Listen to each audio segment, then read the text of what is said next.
Assalamualaikum warahmatullahi wabarakatuh. Selamat pagi anak-anak. Bagaimana kabar kalian hari ini? Semoga kabar kalian dalam keadaan sehat walafiat dan tetap semangat ya. Nah, sebelum kita membahas materi hari ini, kita akan berdoa terlebih dahulu. Bismillahirrahmanirrahim. Rabbi zidni ilman warzuqni fahman. Ya Allah, tambahkanlah ilmuku dan pertinggilah kecerdasanku. Amin. Nah, selanjutnya materi kita hari ini adalah tema 2, bermain di lingkunganku, subtema 3 dan 4. Muatan yang akan kita bahas kali ini adalah tentang SBDP atau seni budaya dan prakarya. Materinya adalah tentang gambar imajinatif 2 dimensi dan 3 dimensi dan membuat hiasan dari bahan alam dan buatan.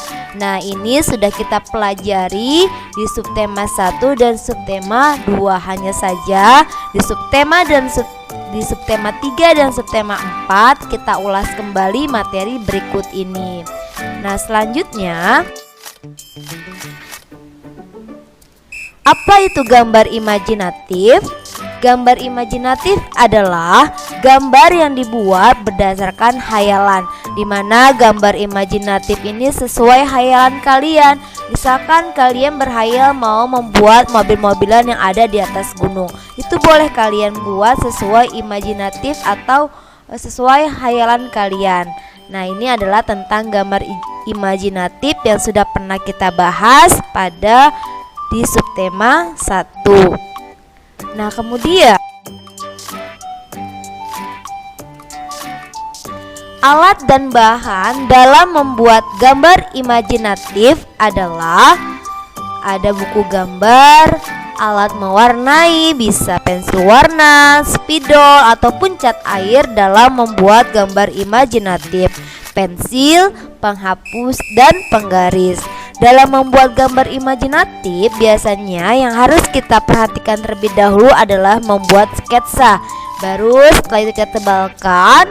Setelah kita tebalkan, kemudian kita mewarnai sesuai yang kita inginkan. Itu adalah untuk gambar imajinatif, langkah-langkahnya. Nanti kalau bisa diulas kembali di subtema 1 ya.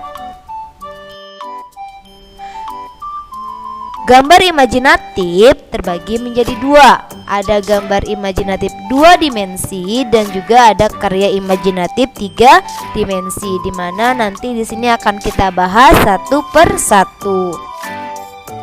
Karya imajinatif 2 dimensi, di mana karya imajinatif 2 dimensi adalah hasil karya seni rupa yang dibatasi oleh 2 sisi, yaitu sisi lebar dan sisi panjang. Ini adalah pengertian dari karya imajinatif 2 dimensi. Apa saja contohnya?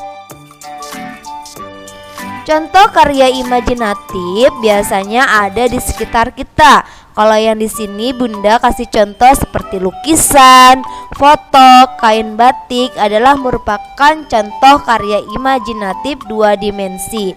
Karena contoh-contoh tersebut bisa dilihat dalam satu arah. Ini adalah contoh karya imajinatif 2 dimensi. Atau ada juga di sekitar kalian, di rumah kalian, foto keluarga atau lukisan yang ada di rumah. Itu termasuk karya imajinatif 2 dimensi. Selanjutnya, karya imajinatif 3 dimensi.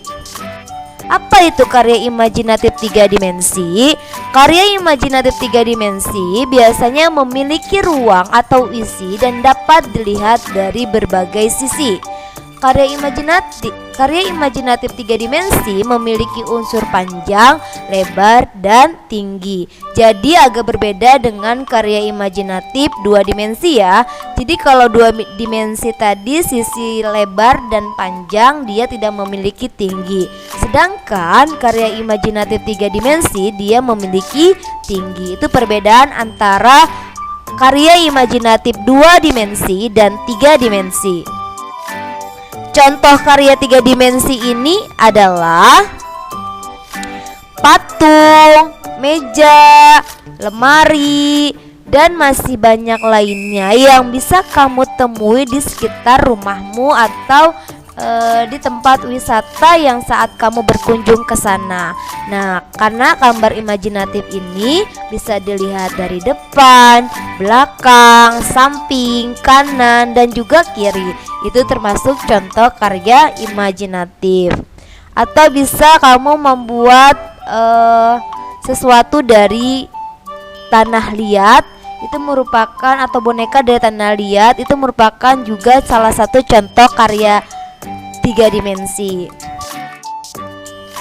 Nah, setelah tadi kita telah membahas tentang gambar imajinatif atau karya imajinasi 2 dimensi dan 3 dimensi, sekarang kita akan membahas tentang membuat hiasan dari bahan alam. Kalau kemarin kita sudah membuat bingkai dari bahan alam, ada yang dari biji-bijian, ada yang dari daun, ada juga yang dari kerang, ada yang dari kulit telur, dan masih banyak lainnya. Di sini akan kita ulas kembali tentang ternyata bahan alam itu bisa sebagai hiasan untuk mempercantik hiasan. Nah, di sini bahan alam dapat dijadikan bahan untuk prakarya yang indah. Bisa seperti hoshibana atau bunga tempel ya, atau juga bisa membuat bingkai foto, atau bisa membuat kotak tisu. Ini adalah contoh-contoh hiasan dari bahan alam yang bisa kita buat. Nah, kalau yang di gambar pertama ini adalah hoshibana. Hoshibana itu kayak bunga perekat. Jadi bunganya bunga asli atau bunga kering atau bunga yang tidak kering bisa ditempel di kertas, nanti bisa menjadi sebuah hiasan yang indah. Ini namanya hoshibana kalau dalam bahasa Jepangnya ya. Tapi kalau dalam bahasa Indonesianya adalah dia bunga perekat atau bunga tempel ditekan.